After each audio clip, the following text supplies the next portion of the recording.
सम्पूर्णमा नमस्ते है। म भन्दा लामो 5-6-7 फिटको सर्प मसँग छ। यो चाहिँ अब कुन सर्प हो भनेर मैले भनिनँ, तपाईँहरूले भन्नु कमेन्ट गर्नु होला र म चाहिँ बस्न नै चाहे। यहाँ देख्न सक्नुहुन्छ कुन सर्प होला, कमेन्ट गर्नुहोस् है। फर्स्ट पहिलो नम्बरमा हामीले देखाए अनुसार धेरै देखाइसक्यो होइन, निकै विषालु भनेर भन्नुहुन्छ कतिले। हामीले होइन, भर्खरै मैले भिडियो हेरेको थिएँ कि कसैले धेरैले भ्रम फैलाइराख्नु भएको छ। करेज सर्प देखियो एकदमै विषालु भिडियो पनि दिइरहेको थियो, तर यो भनेको चाहिँ करेज सर्प होइन, एकदमै अविषालु।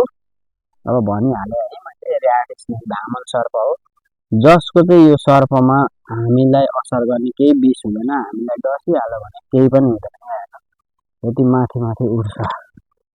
र यो चाहिँ अत्याधिक मात्रामा देखिने तराईको क्षेत्रहरूमा होइन, गाउँघरमा पनि देखिन्छ, अलिकति पहाडी छेउछाउ पनि। तर है जिब्रो यस्तो निकाल्दैछ। अनि धेरैले भन्नुहुन्छ है, हामीलाई कमेन्ट गर्नुहुन्छ, कति धामन सर्प अविषालु मात्रै समाउँछौ भनेर भन्नुहुन्छ। हामीले समाएको होइन, हामीले त यो उद्धार गर्नु बोलाएको कारण हामीले गरिदिएको हो।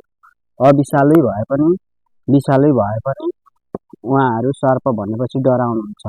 अत्याधिक मात्रामा देखिने सर्प यही भएको हुनाले धेरै हामीले उद्धार गरेको। यो मात्रै अविषालु सर्प भएर उद्धार गरेको भने चाहिँ होइन, त्यस्तो गलत नसोच्नु होला। हामीले सकेसम्म भेट्ने, देख्ने, चिनेको, जानेको, नजिक कतै गएर उद्धार गर्नेसम्म सबै सर्प उद्धार गरिदिएको हुन्छौँ। र धेरैले भन्नुहुन्छ यो सर्पको त खुट्टै हुँदैन, कसरी अडिन्छ, कसरी हिँड्छ भन्नुहुन्छ।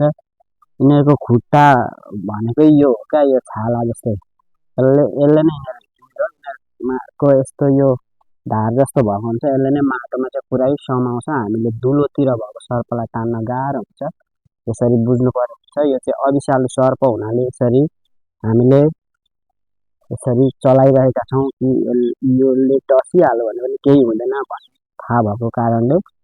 र मलाई त प्रत्यक्ष कति डसेको छ तपाईँहरूले भिडियोमा देख्न पनि सक्नुहुन्छ होइन, मेरो पेजमा भित्र छ भिडियोहरू।